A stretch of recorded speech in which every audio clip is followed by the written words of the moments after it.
IoT 시스템을 구축하기 위해서 IoT를 구성하는 개체들은 통신을 이루어야 합니다.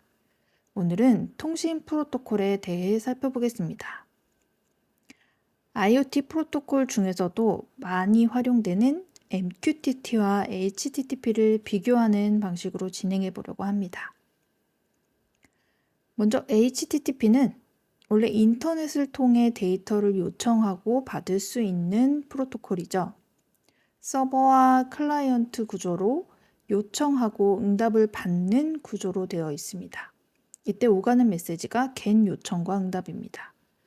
여기 웹 환경에서 우리가 사용하고 있는 크롬 브라우저가 곧 클라이언트고요. 웹 브라우저가 서버, 웹사이트에 접속해서 정보를 요청하면 웹사이트의 서버가 정보를 응답하는 구조로 통신을 하게 되죠. 또 이 HTTP로 IoT 시스템을 구축하기도 합니다. IoT 시스템에서는 디바이스가 데이터를 서버로 전달할 때 포트를 통해서 데이터를 전달하는 방식으로 구현하기도 하죠. MQTT는 IoT 시스템에서 많이 활용되는 프로토콜입니다. MQTT 구조 설명을 기억하시나요? MQTT는 이 MQTT 브로커라는 애가 존재를 하고요. 각 MQTT 클라이언트가 퍼블리셔 혹은 서브스크라이버로 동작할 수 있다고 했습니다. 퍼블리셔가 데이터를 퍼블리시, 발행하고 서브스크라이버는 특정한 토픽을 구독하겠다고 서브스크라이브, 등록한 후에 퍼블리시 데이터를 받아볼 수가 있습니다. HTTP는 서버와 클라이언트가 명확히 존재하고 클라이언트가 서버로 접속하고 정보를 요청하고 서버는 정보 요청에 대한 응답을 주는 형태입니다.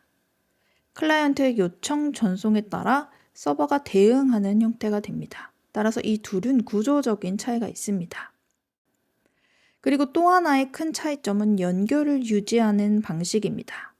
MQTT와 HTTP 모두 TCP 기반에서 동작하는 프로토콜입니다. 하지만 MQTT의 경우 브로커와 클라이언트가 계속 연결을 유지하고 있습니다.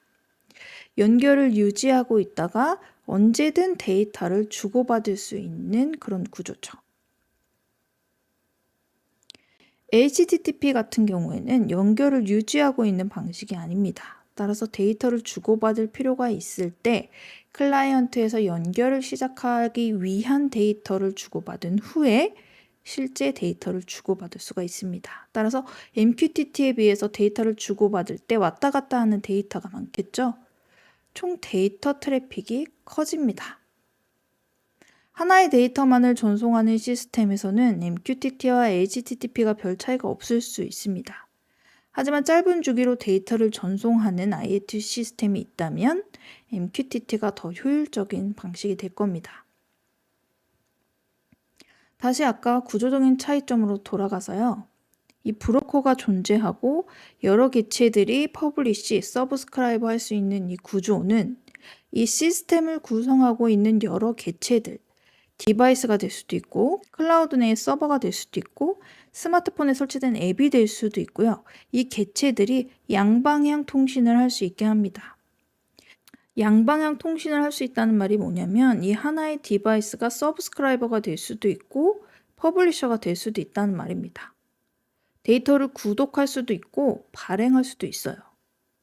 만일 내가 데이터를 보낼 필요가 있다면 데이터를 보내는 퍼블리셔가 되어 퍼블리시할 수도 있고 데이터를 받을 필요가 있으면 데이터를 서브스크라이브 할 수도 있어요.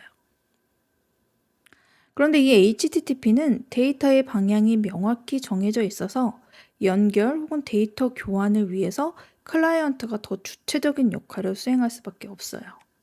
클라이언트는 데이터를 요청만 할 수 있고 서버는 데이터 요청에 대한 응답만 할 수 있는 구조입니다.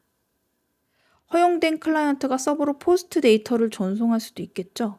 여기서도 데이터 전송의 주체는 클라이언트가 됩니다. 그런데 만일 서버에서 이 클라이언트를 제어할 필요가 있다면 서버에서 먼저 메시지를 보내기 위해서는 또 다른 방법으로 구현할 필요가 생깁니다. 따라서 MQTT는 이 개체들 간에 데이터를 양방향으로 주고받을 수 있다는 것에 대해서 HTTP와 큰 차이점이 있습니다. 또 추가적으로 MQTT는 QoS를 보장하고 있기 때문에 시스템을 안정적으로 구현하고자 할 때 전송이 보장되어야 될 데이터가 있으면 좀 더 쉽게 구현 가능할 겁니다.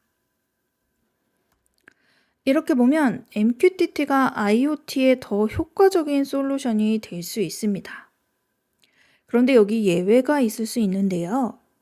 HTTP는 좀 더 많이 활용되고 있는 프로토콜이기 때문에 HTTP 활용에 대한 학습이 이미 되어 있는 경우 혹은 IoT 디바이스 제품들에 이제 HTTP가 설치되어 있는 경우에는 에 필요한 비용을 생각하지 않을 수 없기 때문에 더 익숙하고 편한 선택이 될 수 있습니다. 또한 MQTT는 브로커를 시스템에 구성해야 되기 때문에 데이터 플로우가 좀 더 복잡해질 수 있고 구현해야 할 개체의 볼륨이 좀 더 커질 수가 있겠죠. 따라서 간헐적인 소량의 데이터를 주고받을 필요가 있을 때는 HTTP가 더 효율적이 될 수도 있을 겁니다. IoT 시스템을 구축할 때 어떤 목적으로 구축하고자 하나요? IoT 시스템에서 중요한 것은 데이터의 교환이라고 했습니다.